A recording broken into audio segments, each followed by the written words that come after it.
Quando se fala de sistema e de RPG surreal, a primeira coisa que me vem na mente sempre é Troika. Troika é um sistema também bem simples. Você tem ali 3 atributos. E ao contrário do Ultraviolet Grasslands, ele não tem um plot específico. Ele tem um sistema, com o funcionamento das regras e tudo mais. E você tem ali 3 atributos, que é Skill, Stamina e Luck. Que você rola os D6 pra determinar. E depois você rola um D66, que é basicamente rolar 2 D6, né? E aí você só tem ali desenho de unidade para poder determinar qual que vai ser seu background. O background é como se fosse a classe do seu personagem. E é nesse background que está todo o lore do jogo. Basicamente, na descrição das classes, ele fala qual é o lore do jogo. Eu vou até dar uma olhada aqui numa primeira classe que aparece aqui, a classe número 11, quando você rola, que para dar uma lida aqui só para explicar mais ou menos como que eles fazem isso. A classe, se você rolou 2 uns nos 2 e 6, você vai ser um gigante ardente de corda com C maiúsculo. Aí a descrição da classe é: todo gigante tem uma história diferente sobre corda. Como ela é bem contada, é normalmente interrompida por lágrimas ou risadas, e como eles perderam ela, e como eles pretendem encontrá-lo muito em breve. Mas não hoje. Hoje a gente vai beber e se divertir. Amanhã a gente volta a procurá-la. Então, tem todos os aspectos do seu real só nessa descrição. Você é um gigante de um local chamado Corda, que você lembra de algum momento histórias de lá, mas você não sabe onde é, você não sabe como é que chega lá. Você não vai buscar hoje. Tá na sua premissa buscar essa cidade, esse local, esse país, esse planeta, sabe-se lá o que é.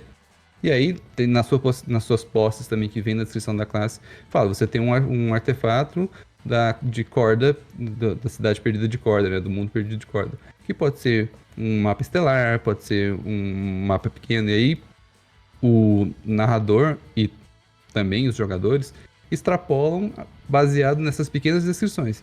E aí são, tipo, no livro básico, são 36 32, 36 possibilidades, né? Que são 6 vezes 6, 36. Então,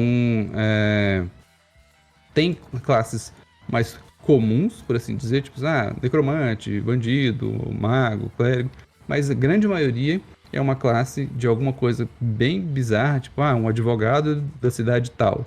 E aí ele vai explicar o lore daquela cidade, vai explicar o que os advogados fazem, o que acontece. Fala assim, tem o Clérigo Vermelho. O Clérigo Vermelho é da Ordem da Redenção Vermelha e ele tem como objetivo queimar o pecado das pessoas. Então, tem essa descrição falando do que é, o Cavaleiro do Caos. Então, não existe exatamente um alinhamento.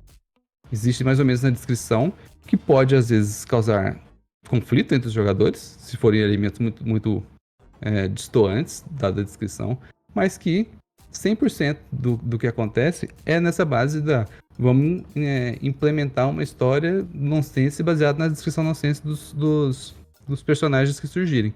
Então, quando eu narrei para umas 5 pessoas, e aí eu falei, cada um pode jogar 2 dados e vão ser sorteados 2 personagens, e a partir disso vocês escolhem qual personagem que vocês querem jogar.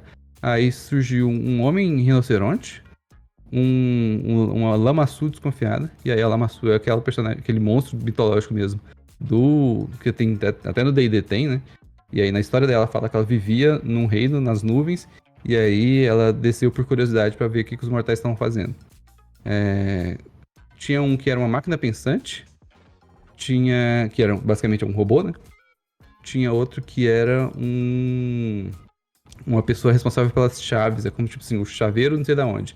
E aí parte da lore dele fala que eles são aficionados por portas, e eles passam horas, quando junta a reunião dos chaveiros não sei da onde, eles passam horas discutindo sobre o que tem do outro lado dessa porta, ou de barreiras no geral, tanto reais como metafísicas. Então assim, é bem nonsense, é bem gonzo, bem estranho, mas que ele é muito bom para estimular a criatividade nesse sentido. Daquilo que a gente está falando lá no início sobre se perder na sua criatividade, Troika é o lugar para você se perder na sua criatividade, porque ele não tem nenhum comprometimento com a realidade lógica.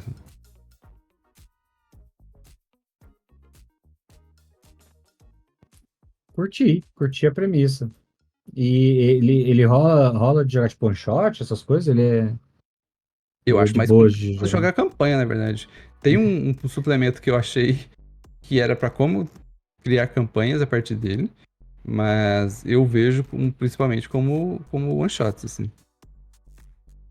Bom pra testar. Fiquei curioso. Eu fiquei curioso, pra falar a Quero verdade. testar. E sem contar que como Você... suplementos é mais fácil de você criar, né? Porque é basicamente você criar Hum. classes. Pois é, e você vem, já esse background que já vem pronto facilita, né? Tipo assim, os macaco velho do RPG talvez reclamem, mas funciona. Tem Especialmente se você for pegar a galera nova, né? Eu ia falar também, eu ia até comentar quando a gente tava falando sobre passagem do tempo, o livro básico, ele vem com uma história pronta já pra você narrar. E essa história inteira se passa em um hotel. É o tempo entre você chegar na recepção e subir até seu quarto. A aventura inteira é esse trajeto. E aí, nesse Uau.